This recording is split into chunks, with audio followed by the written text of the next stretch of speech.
ইরানের ক্ষেপণাস্ত্র শহরগুলোর টিকে থাকার রহস্য কী?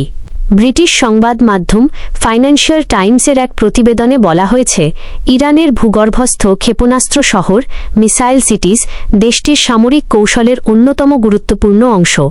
গভীর ভূগর্ভে নির্মিত এসব স্থাপনা ক্ষেপণাস্ত্র সংরক্ষণ, প্রস্তুতি ও দ্রুত মোতায়েনের সুবিধা দেয়। প্রতিবেদন অনুযায়ী যুক্তরাষ্ট্র ও ইসরায়েলের দীর্ঘদিনের নজরদারি ও হামলার আশঙ্কার মধ্যেও এসব ভূগর্ভস্থ স্থাপনা ইরানের ক্ষেপণাস্ত্র সক্ষমতাকে টিকিয়ে রাখতে সহায়তা করেছে।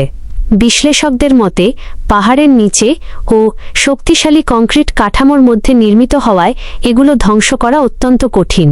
ফাইন্যান্সিয়াল টাইমস আরও জানায়, সাম্প্রতিক সংঘাত ইরানের নেতৃত্বের সেই বিশ্বাসকে আরও শক্তিশালী করেছে যে শক্তিশালী সামরিক সক্ষমতাই দেশের নিরাপত্তার প্রধান গ্যারান্টি। ফলে ভবিষ্যতেও তেহরান ক্ষেপণাস্ত্র ও প্রতিরক্ষা অবকাঠামো উন্নয়নে গুরুত্ব দিতে পারে বলে ধারণা করা হচ্ছে। সূত্র: ফাইন্যান্সিয়াল টাইমস। দিগন্ত বার্তা 24।